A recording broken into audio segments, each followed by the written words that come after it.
stream. Starting the stream.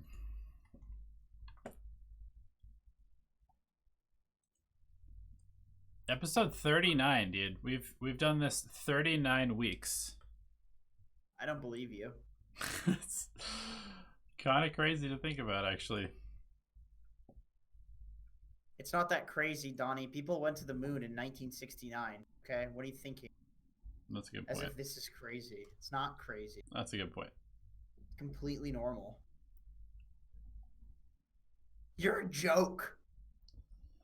Everything's a fucking joke to you, isn't it? Jesus. You're very, very negative today. Why don't you relax? You're like all of my pub teammates. I played 3 games today, and every single one of them. Better than you? Every single one of them.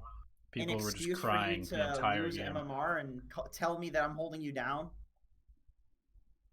Bitch. No, I gained MMR today, but Wow. I'm just saying, everybody's whining. Congratulations, asshole. Exactly, just like that. Let's see. Boy. When was the last Alchemy Answers we did? You did one on the 2nd, right? Yeah, the official one was probably like 2 weeks ago, something like that. Jeez,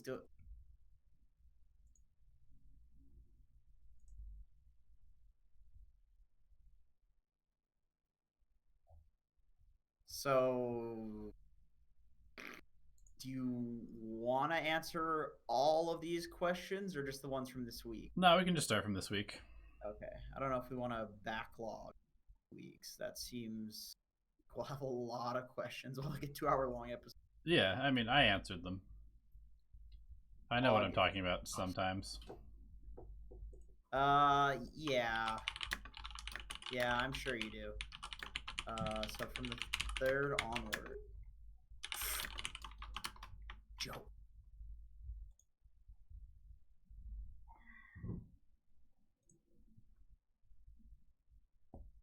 Okay. All right. I have questions. All right. Well, welcome to Alchemy Answers, episode Hello. 39. 39. It's a lot of episodes. But as Jenkins said, it's not really that crazy because we did go to the moon like 40 years ago, whatever it was. So at the end of the day, everything that we accomplish as individual humans is pretty insignificant. We should probably just, I mean, honestly, even as a species, we haven't accomplished anything as great. We've actually we've degraded as a society, a global society and species. Why the fuck are we not on Mars right now? I don't get it. I don't get it either. It's pathetic. It's disgusting. Like had people on the moon in 1969, and now we have the internet, and we're all jerking off to hentai and shit. What's going on with this? Probably spending too much time playing Dota instead of, furthering society. Trump is spending way too much time playing Lena and Queen of Pain in unranked ability draft. The motherfucker. Is that confirmed news? Is that something that we need to discuss? I heard it on CNN, CBC, or BuzzFeed or something reputable like that. So yeah, it's basically fact at this point. Okay, cool. I mean, that makes sense. That's usually how we get our news these days about what's real, what's not. Yep. Agreed. All right, let's get into the question. Shadow says when to buy Maelstrom in brackets Mjolnir over Battle Fury on heroes like Ember, Jug, etc. Okay, so the main difference between these two items is one of them. Well, maybe not the main difference, but a big difference between these two items. One of them is for physical damage, and for hard farming. Battle Fury is basically you're going to sit in the jungle for 30 minutes, contribute almost nothing other than hitting jungle creeps. And Mjolnir is magical damage, and you can fight with it. It's a fighting item. So Mjolnir, Maelstrom, great for fighting. Battle Fury, great for farming. But also, if you want physical damage in the late game, then Battle Fury is great. Ember Spirit, for example, which you listed in the question. Whereas if you need magical damage, let's say you're against something that's high armor like a Naga or Terrorblade, then Mjolnir is going to be better because magic damage is not going to be reduced, obviously, by the armor. That's how I would make that choice. I would say these days most people are going for Maelstrom though because it's less of a farming. It's like it lets you farm, but it's also great for fighting. Yeah, I also think another thing that you want to consider is whether you need the regen, like whether you're planning on buying anything else that gives you mana or HP regen, because that is an underrated part of Battle Fury, I think. Being able to spam your abilities to farm and stuff like that you don't get by buying a Mjolnir. Mjolnir, Maelstrom in general, that item has been nerfed a ton. Like, it used to give you attack speed and damage and the procs, and now it just gives you damage, and that's it. So is Battle Fury. I mean, yeah, it's been nerfed, but it still gives you all the regen and stuff like that. It's obviously way more expensive too. But yeah, I don't know. I feel like on Ember, you almost never go Battle Fury. It's like a late game, very, very late game, you're holding megas sort of item. Yeah. It's good for that. It's good for like the ultra hyper late game. But if you want to go physical damage now, people are going like Medallion Deso. So that's just like the new build for physical damage, thanks to Thompson. When is a good value to refresh the charges on Drums of Endurance? I never see anybody doing that ever. Mm-mm. Because I feel like what Drums is it's like a bridge item that bridges you from the early game to your late game items. And when you would be considering refreshing your drums, you would already want to be building late game items and going for bracers and drums and these early game, like, and Veils of Discord. You don't want these at the point where you would be refreshing your drum charges anyway. So I feel like that's why you never see it. Yeah, I think that it's basically you buy it, you try to use like all of the charges in the next maybe 3 to 5 minutes to win a couple fights and push a couple towers. And then by that time, having won those fights and pushed the towers, you have enough gold to build something that's significant to like winning the game. Refreshing your drum charges is not going to win you the game. It's not going to allow you to go high ground. It's really just sort of like, if you think about it in terms of net worth, how much movement speed and attack speed does it give you? I don't remember. Like 35 attack speed or something like that for everybody. 20, shit like that. Yeah, so it basically just increases everybody's net worth by like maybe 800 to 1,000 for a few seconds when you use it. So it's like a great little extra boost of net worth to win a fight that you need, but it's not something that's going to make a difference once everybody else has like 8,000 and 10,000 net worth. Because so does a Vlad, so does a Crimson, so does a Mech, so does basically any item that affects your team. Right, but perpetually for those ones instead of, yeah. And to be honest, the aura is nowhere near good enough to justify refreshing charge. I will be pleasantly surprised the day that I see in a pro match somebody refreshes the drum charges. Yeah, I'm just thinking you have this game where you could like refresh a drum charge, or you could just have more stats. Like you could have a BKB a minute sooner. That's pretty significant. And then after your BKB, like you're gonna build Satanic or Sanjin Yasha or some of these ultra effective items, and taking a few hundred gold off of those timings is pretty pog. Yeah, I mean, another way to think about it is just like you buy 600 recipe, right, to refresh it. That's all it is. You just buy the recipe again. I honestly completely forgot that you could even refresh the charges just because it's never done. But I think that's how you refresh it, right? You just buy the recipe again. Buy another. Yeah. So that's 600 gold that you're basically just throwing away, because it's not even like it's an additional 600 gold that stays there. It's not like it gives you an upgrade to the item. It's just 600 more gold. It's like a consumable, basically. So, you usually don't see people buying a bunch of tangos in the mid game, or you don't see people randomly buying back in the middle of the game, because throwing away gold is generally not a good idea when you're trying to win. Yeah, you almost give the enemy team like 1,000 net worth lead. Just exactly. Refresh an item. Feels pretty bad. All right, let's move on. Interesting question though, because that is a fringe, weird interaction in Dota that I think a lot of people don't know about. I find that on heroes where it's core, BH, Bloodseeker, Gyro, you don't end up selling it until your 4th/5th item, and drums without charges quite feels bad. Okay, that's like a follow up on that. And yeah, drums without charges feels bad, but at that point, you'd rather just sell it and replace it with something that's more effective. Vasilio says Q&A: how much of your time as a position 5 should you dedicate to stacking camps? How does it rank as a priority to do other things? That should, unless your entire draft is built around like hitting certain timings very hard, like let's say you have Gyro and Io, or let's say you have Tinker on your team, you basically want to stack only when you're not effective anywhere else, or if you're like running by a camp already to, let's say, fight a rune.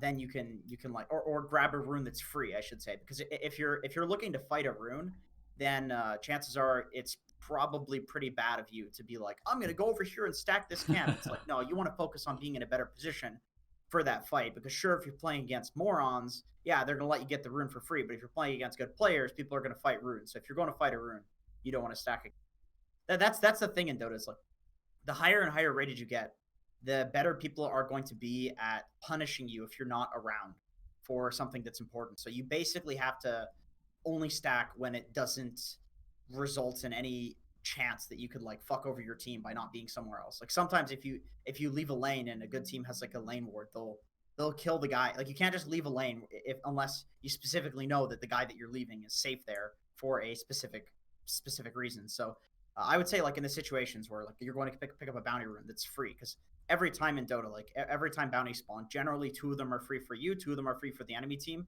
and sometimes people will fight like one of them and make one of them not free. So if you know you're taking a free rune, then yeah, sure, you can stack a camp and then go grab the rune. Or if you're walking towards a lane, you can stack a camp and then walk there. Or let's say you're an offlane support and the lane is pushing into your offlaner and there's no dive potential from the enemy team. Why soak experience from your core when you could go stack and then they take the farm and then you get more experience later than you would have gotten for soaking. Like situations like that is when I would say stacking is good. Yeah, it's jungle camps are kind of there as like a bridge from one location on the map to the other location on the map. Like if you're a carry, you can kind of think of them as like, well, I'm going to this next wave, I can hit these creeps. But it's not really, you're not going to the camp to hit them in the jungle. And just like that, as a support, stacking a camp is sort of something that you can do as like a bridge action while you're going to do something else, just to like eke out a little bit of extra efficiency from your movement. Yeah. The only other thing I would say is that sometimes in pubs, especially if you pick like your support first, you sometimes will get counterpicked, or you'll get a lane against you where you can't really impact it that well. And so in those cases, a lot of the time you're better off just letting that person get solo experience. And if you have a hero like a Meepo or a Storm or a Gyro or a Sven or something like that can take advantage of stacks, and especially if it happens to be like your highest ranked player in your team in solo queue or somebody that's a smurf or something like that, definitely just dedicate a lot of your time to making them have a great game instead of trying to play into a bad lane. That's always a play. Yeah. You have somebody on your team that's like way better than ever. Okay, so Loey Val says, if I'm playing Axe and mainly cutting creep waves, what should my support do? There's a few things that your support can do. Your support can go and tri-lane in another lane. They can go like harass mid. They can stack camps. But one pretty nice thing that they can do is chase the enemy carry around the tower and just hit them and like deny them. And then when the enemy carry like takes the creep wave under the tower, they can pull the hard camp and basically just like fuck with the carry if it's a carry that's actually pressurable. I've even had we played I think it was one of the open qualifiers, but we played a game where I was cutting on Axe and my support player Alex, aka RoboVice, he was playing Rubik, and he was hitting this lifestealer so much, who's generally a very good hero at farming creep waves under tower. He was hitting the lifestealer so much that I think I doubled back at like the 5-minute mark for the bounties, and we just dive him and kill him because he had 30-40% HP. And then we get the tower because the siege wave spawned at 5 minutes too. And it's like that was all set up by him just bullying the lifestealer. And then off of that, so we push top, they have to TP back top to respond to the siege wave. We go mid and take the mid tower with the siege wave. And it was like the single most game-winning move that Alex and I made in any game. It's like we just if you take 2 towers in like a 2-minute period as an offlane and support duo, and you lose the game, it's your fucking team's fault at that point. It's like it's so game-winning. So yeah, you can bully the carry. It's just that the support needs to make sure that they're not just. I don't know why people do this. I guess because creep cutting is this like magnificent, like crazy, unheard of thing to some people. But some people literally just sit in the lane and like do nothing. They just sit in trees. It's like, are you expecting creeps to show up there? What do you expect? I'm cutting the creeps. There isn't a single creep that's going to show up there. Right. So as long as they're doing something, it's really frustrating to have people that are doing literally nothing when you cut creeps. Also, I was playing on my Smurf the other day. This is a bit of a tangent, but I was playing on my Smurf, and I had a guy that was Elder Titan, and I was actually in the game with Ellie, my girlfriend. I queued, and we miraculously got on the same team. Usually I'm against her. But this guy was Elder Titan, and we were against like Ursa Undying or something like that. We were Axe Elder Titan, and this dude was like, we can lane. I was like, I'm just gonna cut the creep wave. You can like fuck with the carrier, go roam or whatever. And he's like, no, man. We lane this. We're really strong here. And we fucking laned. And yeah, I swear to God, we went like 0-8 in the laning phase. Yeah. And after the game, I just made this conscious choice. And this is going back to like people not understanding creep cutting. If your idiot supports are idiots, then let them be idiots. But this guy was just like, he was so sure that we could lane, but I'm pretty sure it was just because he just hadn't experienced creep cutting a lot. Like he doesn't play Axe, or people hadn't been playing Axe at that point. So he's just like, the idea of not laning was just so unheard of. But you get so much more out of it. And then you can just kill the enemies when you're stronger. And I completely regret listening to this dude. And I can assure you, he's probably one of those guys that would stand around doing nothing when the creep cutting is happening, because people are just like, don't understand. But I guess you can just kind of instruct your team like, hey man, I'm going to go cut the creeps. We can pressure them once we're strong, but I want to wait until I have some levels. Like, you can fuck with them under tower, man. And then if people are like, nah, dude, don't do that, we can lane here. Be like, yo, dog, you know your hero. I know my hero. I'm the core. I don't want to lane in this scenario. Fuck off, and then you'll be good. Yeah, some people don't understand and just do nothing. I want to add something that's kind of related to that, but there was a question that we got just like in our Discord earlier today that I was just like looking at our Discord, and somebody asked this question, and it's kind of related to this, which is that or maybe it's a question later on in this Alchemy Answers. I can't remember. Anyway, I think it was Eddie Mercury who asked it, and he was like, what am I supposed to do to harass offlaners that can purge themselves, or like get rid of my harass, basically? And the best thing to do against an offlaner like that, or in the scenario that we're talking about where you have a lifestealer, for example, under the tower, is just to right click them, because like don't waste your mana. It's free damage. Right clicks are free damage. So you can actually, even if you're a hero with a terrible attack animation and like much better spammable spells, if you can get free damage on somebody without having to trade any mana, that is so much more valuable. Like, if they can't trade with you, just right click them until they're in kill threat, and then you can actually use your mana to try and kill them. So like what you said with Alex, lifestealer would normally just be able to sustain there forever under the tower, but because he just utilized right clicks constantly, he's able to set up a kill on a hero that would normally be completely fine in that scenario. Yeah. Yep. Free stuff is really good in Dota. What is? Free stuff. Free stuff is great. Yeah. And when there's a whole creep wave like diving somebody, you don't have to be worried about them trading. Exactly. They turn around and start hitting you. It's not going to be a good trade for them. I can't do that. I see people asking in chat, like, what do you do against creep cutting? And if you're dealing with somebody who's good and knows how to creep cut correctly, there's not much you can do. It's something that I believe is probably going to get nerfed soon. Wouldn't you say one of the best things is to then drag your own creeps to a camp and get double the farm? Isn't like right. But then if the creep cutter's good, they've already sentry blocked the hard camp. Right. Yeah. And so what you would want to do is if you're dealing with a creep cutter, you want to sentry block the medium camp because that's a really good camp that they can pull to. And if they pull to the easy camp, then that's something that you can very easily run over and contest without leaving the tower too like being too far away from the tower. So you'll be like safe there. Um, Another thing that you can do is if they're dumb and they're just cutting one single wave, which is not the correct action anymore. What people are doing is they're dragging the second and third wave and killing both at the same time. But if you're dealing with a creep cutter that's dumb, which probably most people are because it's only like high immortal players that are doing the double waving shit because people just started doing that in competitive, so it's like it takes a while to trickle down.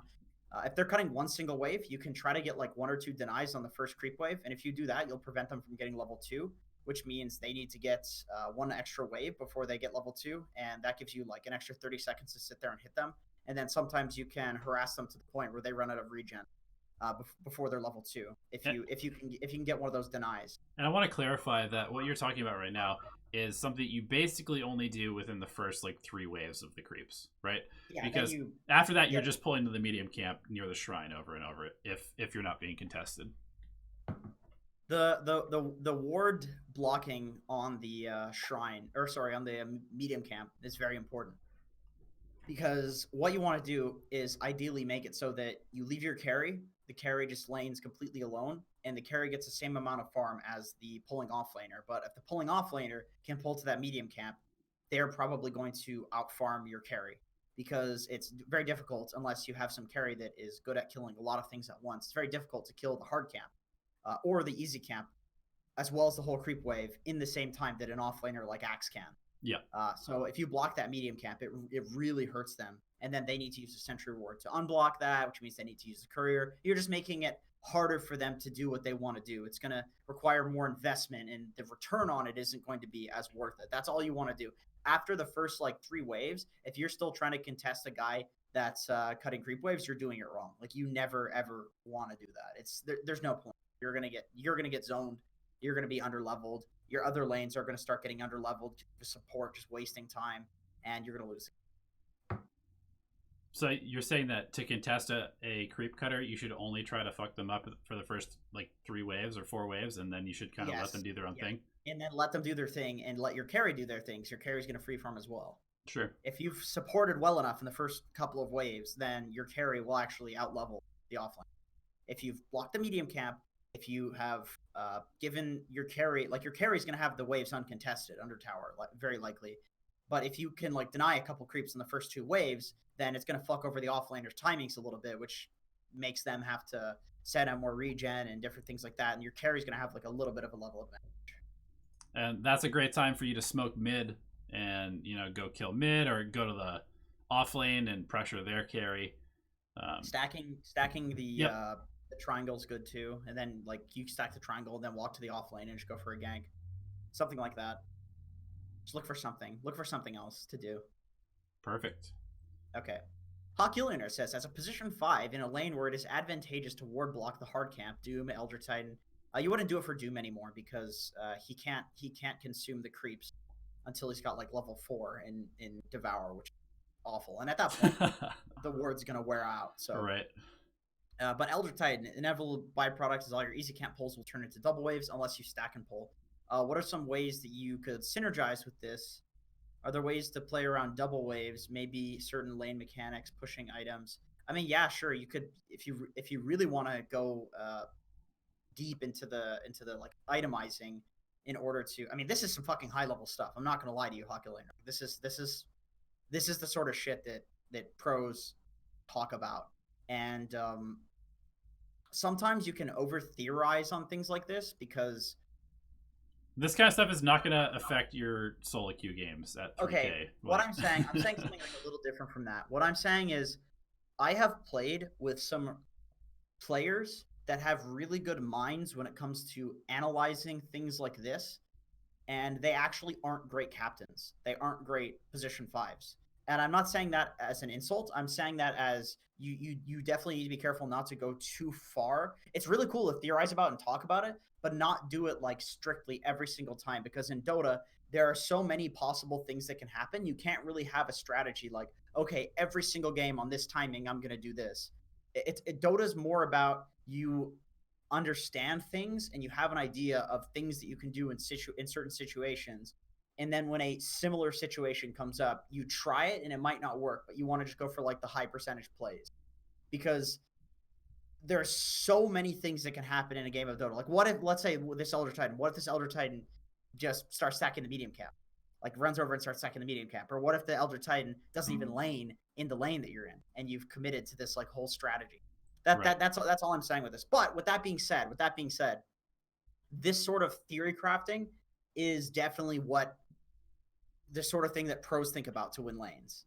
It's just that they don't stick to it religiously. They're like, oh, I could do this. Not like I'm going to do this. I could do this if this situation presents itself. Like anyway, yeah, you could build like a Bassi, you could build a Blightstone and just look to constantly push the tower. But once again, buckler. You got to be. Yeah, you that's a little expensive, but you have to be careful though, because maybe you're pushing into a hero that would otherwise get nothing if you just weren't pushing. Maybe you don't want to block the hard camp because you don't care about an Elder Titan. Let's say if you have Batrider support, you don't care about Elder Titan because you can stop that hero from pressuring the lane because Batrider's better at zoning him. So, yes, what you're saying is a good idea, and there are some situations in which you should do it, but not every game against an Elder Titan. That's all I'm saying. But also, yeah, I really like the thought process behind this. I think this is really cool, like high level stuff to think about. Have you ever come up with a scenario where you take the tower too quickly? Because that's happened to me a couple of times where like you crush the lane so hard and like zone them off the tower for the first like 3 waves, something like that. You get the tower at like 4 minutes and you're like, okay, well I can't really go to other lanes right now because everybody's like level 3. Like, right. And I don't want to push up past their like up to their tier 2. Like because you took the tower, you actually gave the offlaner that would otherwise get nothing. Right.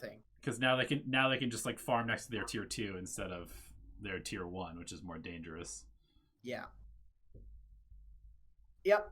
It's Dota's a game of like trial and error and having ideas and testing hypotheses.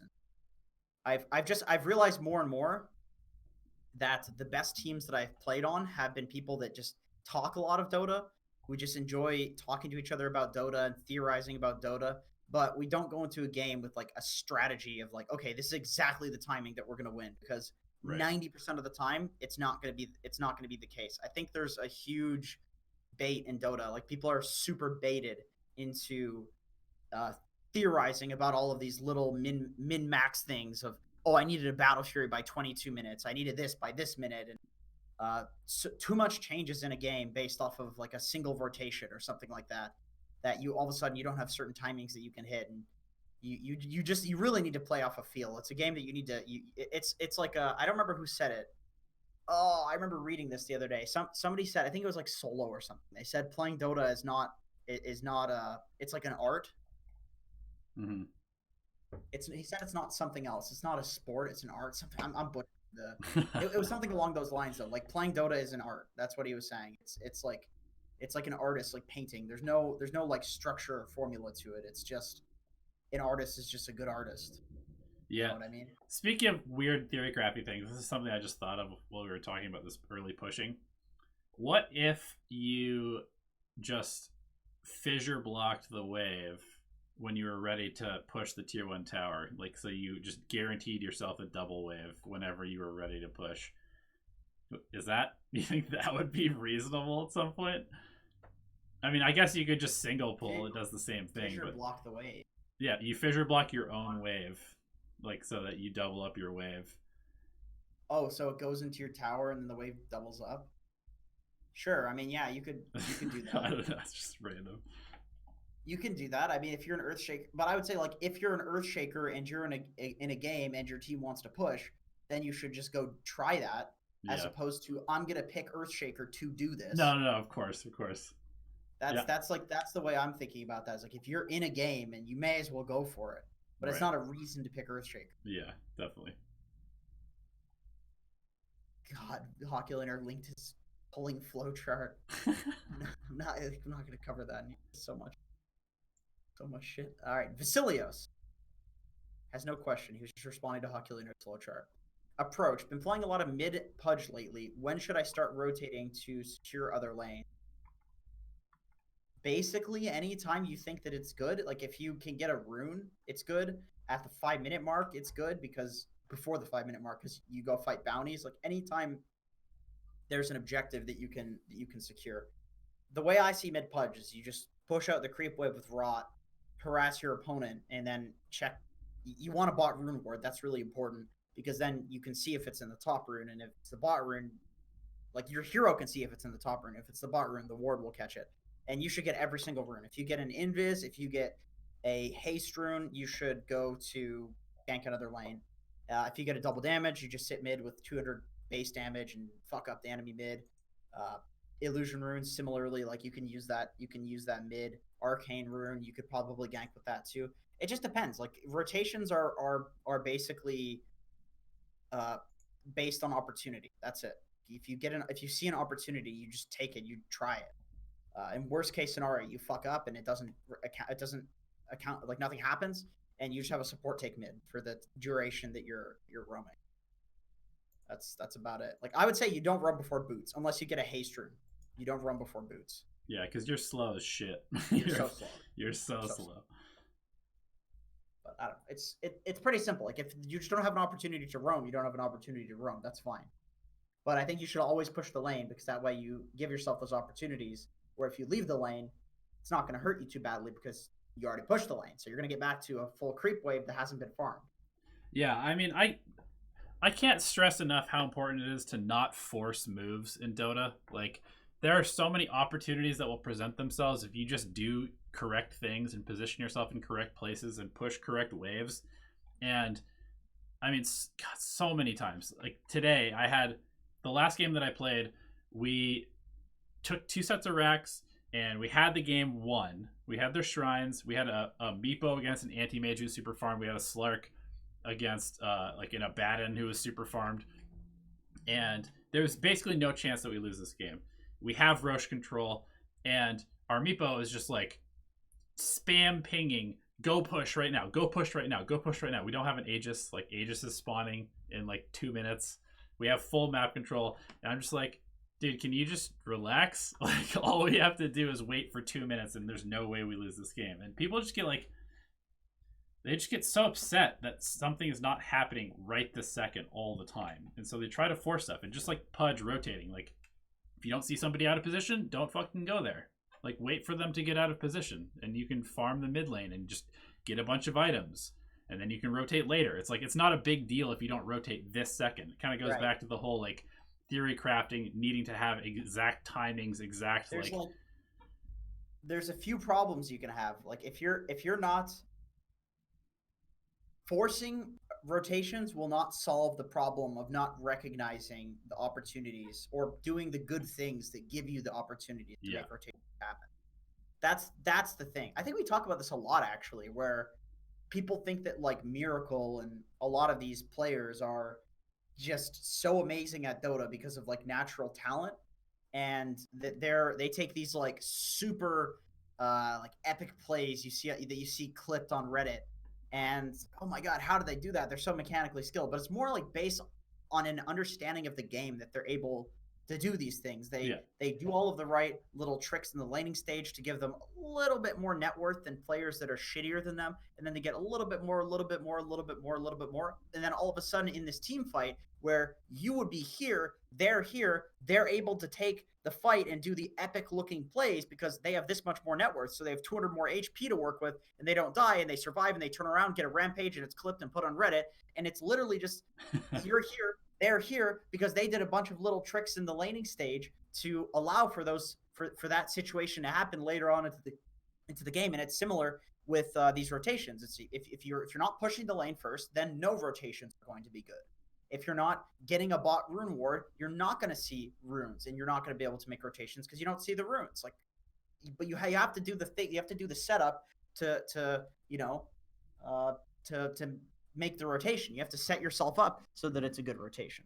Yeah. And I think a lot of people aren't doing the setup, and they just think, I don't know when to rotate. But it's like, no, you will know when to rotate. The game will show you when you should rotate. Exactly. You just have to set yourself up to do it. Exactly. And I mean, if you've ever lost a game to like a Smurf or something like that, where they, they go off for like 30 kills and they seem to be everywhere. They're killing you all the time. They have way more farm than everybody else.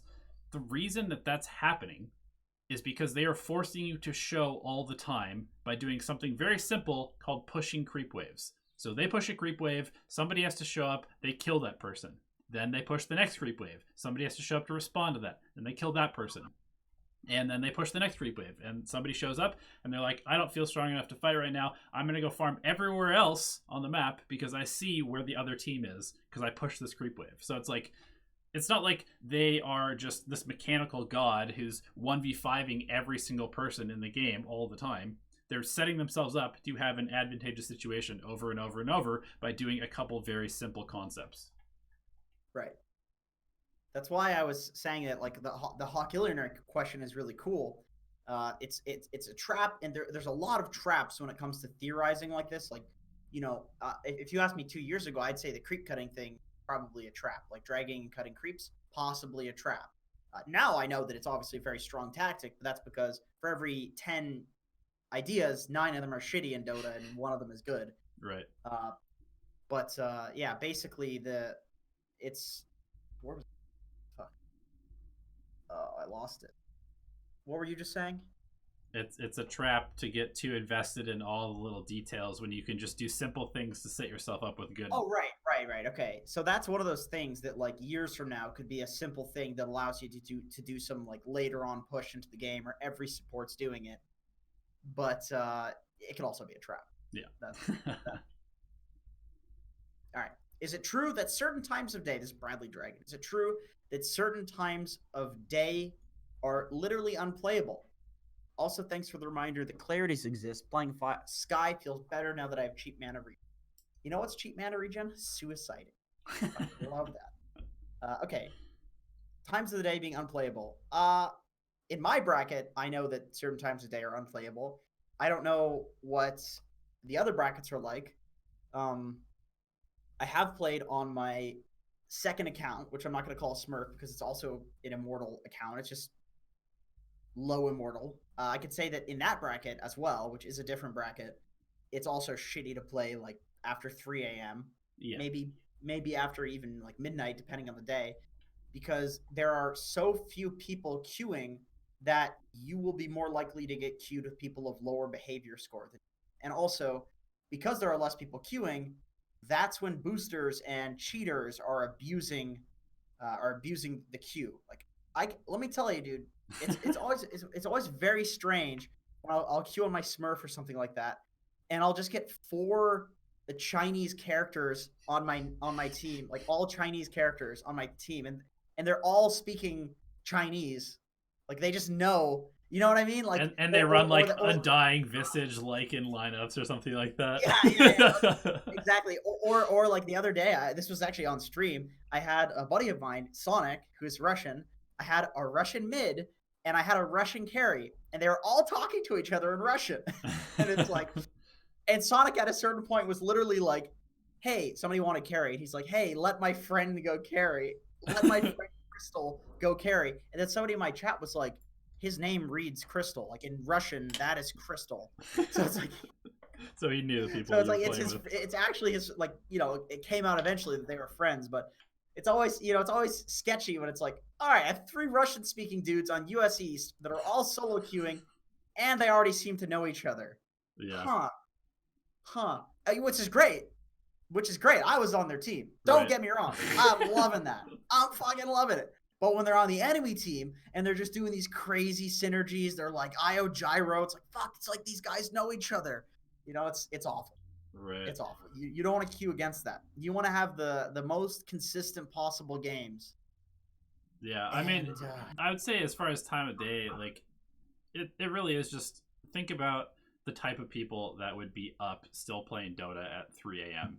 It's gonna be Jenkins on a binge queue session, like tilting his brains out. It's gonna be people coming home from the bars and getting wasted, and then coming home and playing Dota when they're fucking hammered because like they're not tired or something like that. Yeah. You get stoned people, drunk Yeah. people. They're like, I'm so drunk right now. It's like, dude, what are you, a 14-year-old fucking girl? Like, exciting. I'm so excited for you to be drunk for the first time. Jesus Christ. I hate that, man. I've removed people over that where they're like, dude, I just went to the sickest party and I'm playing drunk. It's like, all right, you're drunk, so I don't clearly like you don't realize that nobody else thinks it's as cool as you to just be drunk and playing Dota. We all just want to win MMR. You're fucking ruining the game for us. They're like an Ember Spirit or a Troll Warlord, and you just know they're going to contribute nothing for the entire game because they're drunk. Yeah. Awful. Yeah. Okay, Eddie Mercury says, sometimes I get flamed in Dota. When this happens, I'm told by some person / people what I should be doing instead. When is it a good idea to eat humble pie and make changes to my play based on what they're saying? And when should I just ignore them? I have trouble telling apart good advice from bad advice. I because I don't think I know all that much about Dota. TLDR, most people are full of shit, but so am I. What do? This is a crazy question, to be honest. Like, it's What? very hard to answer Yeah. this question.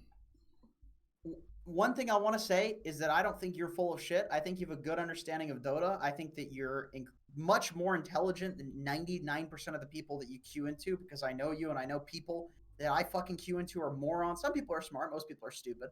But with that being said, I think that you have a confidence issue, Eddie Mercury. I think you have a bit of a confidence issue, and I think for you, personally, and this was a thing for me at a certain point, an important thing would be to try to formulate your own opinion of Dota, and I would say try to stick to that, just to like build confidence and be consistent.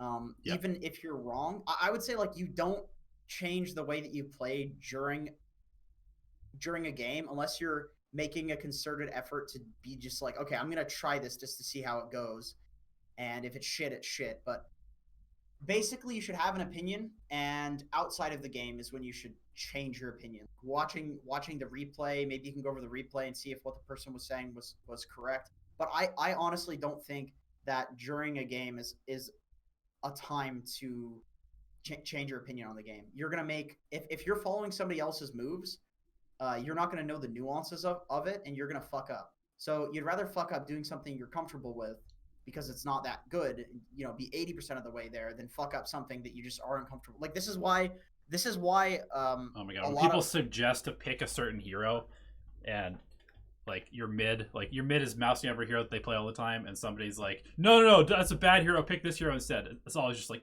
please don't listen to this guy telling you what hero to pick. yeah, Just yeah. pick what you're gonna pick, man. But it is a complicated question, and I think we're very similar, Eddie and I, in the sense that I also struggle to. It's all like confidence, and I know that when I'm not confident, I play shitty. Even if my ideas are good and my MMR is high, and I feel like I'm a good.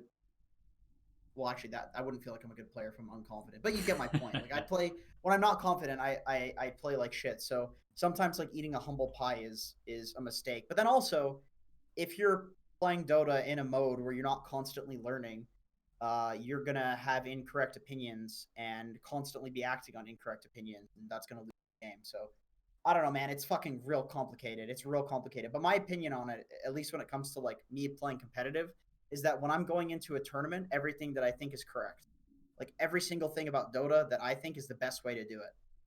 And then the moment the tournament is over, I go back into like learning mode of okay, I'm gonna take people's opinions on the game and try to formulate it into my own, and see if it's good. And if it's bad, it's bad. If it's good, it's good. Um, but Yeah. I have like those two modes, and I would say you could also treat solo queue like that, where it's like you have one day where it's like, okay, I'm just gonna try my hardest to win. Like I'm gonna pick whatever's the best for the game, try my hardest to win. And maybe you'll go a couple of days and you'll be like, okay, I'm gonna spam this hero 10 games in a row and just learn as much as I can about the hero. And even like keep a journal, man. I keep a journal like documenting like the shit that I'm learning about heroes. Like, okay, Lashrak, I should um run down lanes and suicide and push, like if we're behind and not in a position to fight. Do that until they've wasted so much time going for me that my team has farm, and then maybe we can fight again. Okay, I need to also do that if they just have stronger team fight than us. Like you build, and sometimes people will say shit to you, and you can add that to your repertoire, but only when you're like specifically in learning mode. But if you're just in like full confidence, like winning mode, I would say ignore everything people say to you, almost everything. Yeah, I think that one of the only things, like, the thing is, like, because Dota is a team game, sometimes you do need to listen to your teammates' calls. Like, but being able to discern That's true. what calls are good and what calls are bad means that you kind of have to have an idea of what's actually happening in the game more so than just blindly listening to the calls, which can be very difficult. And even at that point, even if you have a good idea, sometimes you're just going to, in the spur of the moment, listen to somebody who's yelling something over and over, like, this needs to happen, and then you'll go do that and it'll be bad. And I think one of the easiest rule of thumb that I can think of for figuring out who is good and communicating well is if they're not communicating very much. Like, if somebody is communicating a lot and they're making a lot of calls and telling people to do a lot of stuff and telling them what to pick and telling them what to itemize, drop your stick, drop your stick, drop your stick. Chances are you should ignore that person. And if you have the carry who's like been silent for 10 minutes and then he's like, hey guys, let's go fight, you should probably listen to that guy and go fight with them. Like, that's like my rule of thumb, is if the people are giving you genuinely like very basic but kind of like to the point information, that person probably knows what the fuck they're talking about, and that's a decent person to kind of like formulate ideas with and play with. Different from some like fucker who's just mad and wants catharsis by flaming you and telling you what to do, and they're probably incorrect. But if somebody is just like communicating stuff about their hero, then it's their job to be the expert on their hero in the game. If they say, okay, let's take a fight, and then you take a fight and the fight goes poorly, well, then that's their fault, and you're just listening to somebody who's supposed to be the expert on their hero. I can say, actually, I do want to say this point. There are different types of people. There are people that are really good at following other people's like orders. And executing stuff, and executing. I can say that I am absolutely dog shit at that.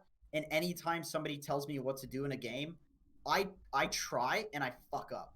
Like, it's not that I'm being a dick or I think I'm right. It's that in order to get to the point that I've gotten at Dota, in terms of like MMR and what I know about the game, I had to try so many times and fuck up so many times. Like, that's the sort of learner that I am, is that I learn something and then I take it in a very extreme way. Somebody says like, okay, Jenkins, you should buy clarities. Like, you're not buying enough clarities. Every game I'll have 7 clarities in my inventory at all time. And I'll be broke because I'm buying too many clarities. Right. And I'll fuck up those games.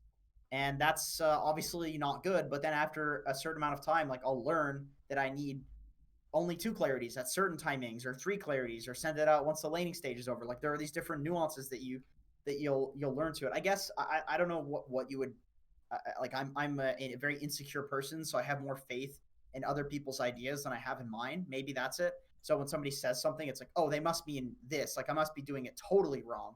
When really it's like, it's a very nuanced thing that they're saying. But I mean, you could see me right now. I'm fucking overthinking it, right? Like, I overthink things when people say shit to me. And I feel like Eddie is very similar to me in that sense, at least from talking to him. So I would say, generally, like, you should follow your own instincts over other people's, just because there's a huge risk of fucking up the current game by following what somebody else is saying, depending on your learning type. Right. And I feel like you're similar to me in the sense that you've, from what you've said here too, you've more faith in other people's ideas than yours, just based on like a kind of slight lack of confidence. Yeah, I mean, I can tell you, your ideas are good. I've coached you, I've spoken with you, you put in a lot of replay reviews in, and we generally have very good things to say about your supporting. So I would say, like, yeah, you just need to follow your own instincts, and after the game, figure your shit out if you want to like take what somebody said and improve on it. Yeah, I mean, if you go back and you watch like the true site for OG, you'll notice that Thompson and Ana basically say nothing for the entire game, and everybody else, Jarex and Seb and No Tail, are talking on a regular basis. But those two, so what that says to me is those two are, number one, they play better when they're just in their own head, and number two, they're also very good at listening to their teammates and then using that information to make decisions, or like executing what their teammates want to do. but you don't hear them making calls because they just function better in that way. So, if you are better at listening to people, then just get better at recognizing like who you should be listening to, and that'll help. But, I think that like your MMR, you're probably better off formulating your own ideas, at least for now anyway, as well. Yep. I'm definitely not a good listener. I try, man. I try. If I get Eternal Envy in my game, it's like, go top, do this. What are you doing? Like, fuck me, man. This is so stressful. Should we take some from chat real quick, since we got a little sure, bit of time? We'll go speed round. Let's go. We'll speed round from chat. So chat, put your questions in. We'll run through them and get you guys a little bit of love. Thank you for tuning in. We got 195 people watching us right now. That's nuts. It's been a while since we did Alchemy Answers, so we appreciate the support. I'm streaming on Twitch after this, by the way. 195 viewers. I expect to see all of you there. Here, I'll even put I'll put your Twitch in the chat. You start answering the questions. Hell yeah! Get those YouTube viewers going. Start answering questions, you fuck. Oh, okay. Why am I garbage? That's a very general question. Probably you're making excuses and not actually improving from your pubs, and you need to just eat some humble pie and realize that you're shit, because I'm shit and Donnie's shit and we're all shit. We all got to learn. That's why you're garbage, and you can get better, and it's fine to be garbage, but you have to actually admit that you're garbage. You streaming solo queue, Jenkins? Yes, I am. Jenkins, you played great in Open Qualifier. Thank you so much. I do appreciate that. I had a lot of fun playing that. I have 11K hours in Dota. I am good, and I am cancer. Congratulations. How do you find out if it's a game for drums? Is a carry, for example, Jug or Ursa, drums over other items like Maelstrom or Blink? I would say if you want to fight early and push towers, you get drums. Okay, can you talk about Dota addiction and taking over people's lives? How can you play Dota and still be a functioning adult?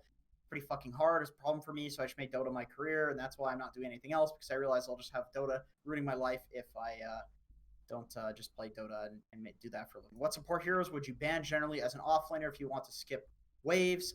Bane and Shadow Demon, although Shadow Demon at level 1 will sometimes go for the poison, then you can just go cut. Is Enchantress in this patch better to go heal or damage? Damage, 100%. Who's the best to solo carry with?